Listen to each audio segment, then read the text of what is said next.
மற்றவன் தொழிலாளி விதியை நினைப்பவன் ஏமாளி அதை வென்று முடிப்பவன் அறிவாளி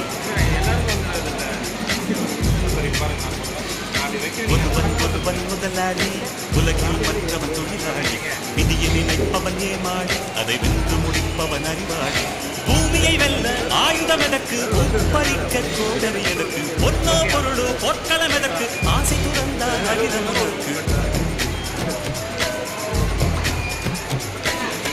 ஒருவன் முதலாளி உலகில் மற்றவன் தொழிலாளி விதியை நினைப்பவன் ஏமாளி அதை வென்று முடிப்பவன் அறிவாளி